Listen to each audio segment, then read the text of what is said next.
belajar ya. Iya.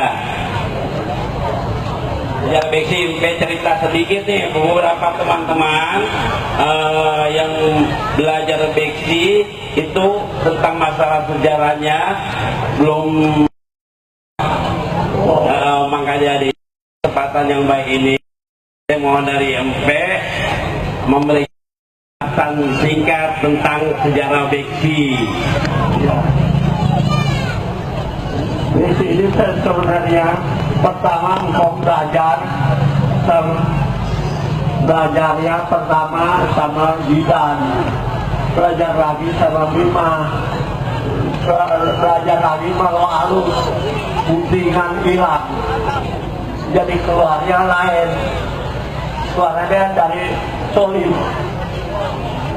kalau halus itu dari solid. Jadi sekarang gelapnya yang saya ngajar yang sekarang. Kalau yang dulu ajarannya yang pelajaran dulu gitu. Kalau belajar bukan yang penting, yang menjadi ambek belajar. Kalau teman-teman kalau latihan kalau pukul jangan jengkel, belajar terus cari tahu. Wah saya kurang jaga kalau begini itu namanya kurang tertib. Begitu caranya. Kira-kira murid-murid dari MPC sendiri sampai ini murid dari Litikau sendiri sejarahnya bisa dijelaskan. Nah, kalau dia gurunya pertama Lim Apo dan Rokok Pedih, Lim Aliong Rokok Pedih, Owawa Rokok Pedih, baru dadak Tio Engrim, Tio Engsiat, Tetongsi, di dada beli hujan, yaitu murid-murid tukong tuh, yang saya tahu tuh saya lihat, belajar, 8 orang. Kalau dari kaum muslim kira-kira siapa aja yang ingat? Siapa? Yang orang Islam yang belajar Beksi. Yang Murali doang. Murali belajar tidak ada apa-apa kok. Itu Murali jatuh ke petugangan ke Haji Jali. Nah Haji Jali baru pecah-pecah dah tuh. Pecah berapa bagian tuh. Ke situ turun ada pecahnya.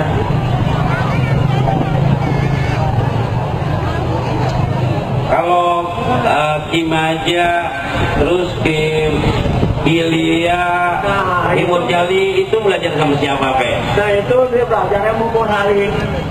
Bilia, Maja, belajarnya Murali. Gurunya Murali dia belajarnya.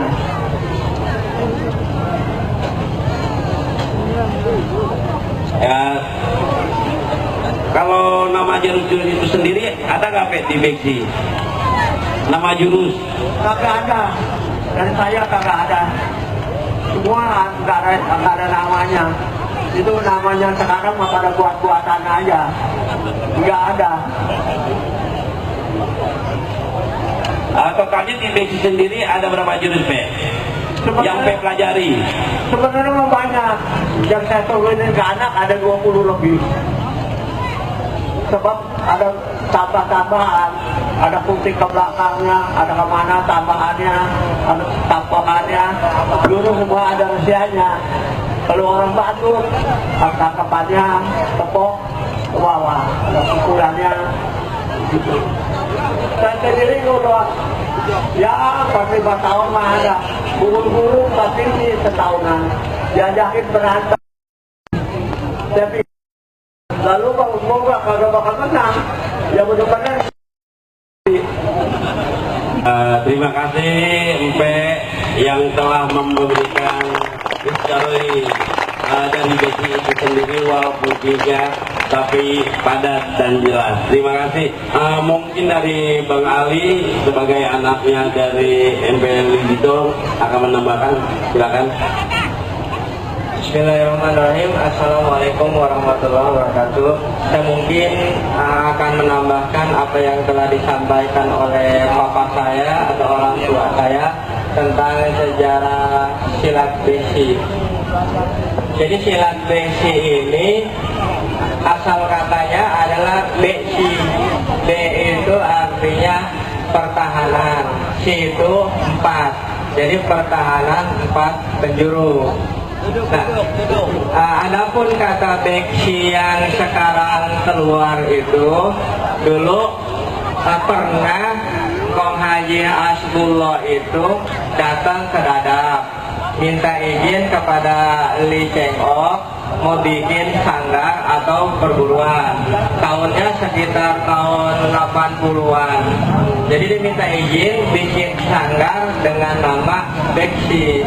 Kemudian sama Kong Cheng Ok ditanya, maksudnya apa itu kata Beksi? Artinya berbaktilah engkau kepada sesama insan. Jadi kata Beksi itu tenar sejak zaman Haji Hasbullah. Kalau saya pribadi mau kata besi ataupun beksi pada dasarnya sama, karena logat dan pelafalan kita biasanya agak sulit, timbullah huruf K. Tapi K itu juga kan cukup bagus kalau kita lihat dari arti. Jadi besi dan beksi pada dasarnya sama. Mau menamakan beksi ya silahkan, mau namain besi dengan asal katanya juga silahkan. Nah, murid-murid dari Li Cheng Ok sendiri itu salah satu dari orang Islamnya adalah Timur Hali. Timur Hali ini belajar langsung dari Li Cheng Ok. Dari Timur Hali itu nurun lagi ke Haji Gojali. Haji Gojali itu dulunya pemain rebana. Kemudian dia kalau bahasa kitanya ngajor lah ke Dadap. Lihat Timur Hali lagi belajar silat. Akhirnya diajak bersambut. Ternyata setelah bersambut itu dia kalah. Pada zaman dulu kan kalau yang kalah itu wajib berguru kepada yang menang. Makanya belajar kepada Li Cheng Ok, Si Gojali belajar kepada Timur Hali. Dari Timur Hali, dari Gojali ini diturunin lagi kepada Haji Hasbullah. Gitu. Itu foto-fotonya kita taruh di atas itu sebagai saksi sejarah ya, sejarah pendiri-pendiri Beksi khususnya. Jadi yang samping Li Cheng Ok sebelah kanan itu di Timur Hali, terus sampingnya lagi Haji Gojali. Nah, Haji Gojali punya murid Haji Hasbullah. Dari Haji Hasbullah inilah berkembang pesat. Adapun yang sebelah kiri itu Li Doton, Li Jite, Li Jitong itu adalah anak dari Li Tongshan. Li Tongshan ini bapaknya Li Cheng Ok. Nah, sejarah Li Cheng Ok ini sendiri tadi yang dikupas oleh bapak saya adalah bahwa dia belajar kepada Kijidan dan Himimah. Itu guru secara johir dan batin. Kemudian Li Cheng Ok ini dia setiap 1 bulan dikasih 1 jurus lewat mimpi. Jadi 1 bulan 1 jurus lewat mimpi. Kemasyuran Li Cheng Ok ini terkenal seantero Jabodetabek lah atau Batavia pada waktu itu. Jadi terdengar oleh pendekar Solin. Solin mengutus salah satu pendekarnya datang ke Indonesia untuk menyebarkan silat besi ini. Ternyata ketika adu sambut dengan Li Cheng Ok itu jurusnya sama persis, nggak ada yang lain. Kemudian pendekar Solin ini balik lagi ke Solin, dia bilang rohnya Solin udah sampai ke Indonesia. Jadi diserahkan kepada Li Cheng Ok untuk menumbuh kembangkan silat besi ini buat kedepannya. Nah, Li Cheng Ok ini juga diajarkan lewat anak ambar. Karena Li Cheng Ok punya istri, istrinya hamil muda, hilang kandungannya. Jadi kandungannya itu rohnya masuk ke dalam Li Cheng Ok. Nah, Li Cheng Ok ini diajarin lewat roh. Jadi kalau kita lihat sejarah itu ada 4 guru dari Li Cheng Ok itu sendiri, yaitu Kijidan, Kimema, rohnya Solin, kemudian anak ambar. Nah itulah. Nah, Li Cheng Ok ini sendiri dia secara johir batin itu mumpuni di bidang ilmu falaknya ya jago, ilmu silatnya apalagi. Jadi disebutnya jawara, jago dan waro. Mungkin itu saja sejarah singkat dari Besi itu yang ada di Kampung Dadap. Saya berharap buat kedepannya Besi ini bisa menjadi cagar budaya untuk wilayah Kabupaten Tangerang, khususnya Kecamatan Kosambi. Kalau bisa nanti kita buatin kayak tugu, ya kayak tugu. Kebetulan makamnya Li Cengok ini ada di kebun besar yang disebutnya sekarang itu Gang Setan, agak serem, ya. Ya, itu. Jadi ya kalau udah kita bikin cagar budaya, nanti bisa kita ziarah ke sana. Cuma dulu ada pesan dari papa saya.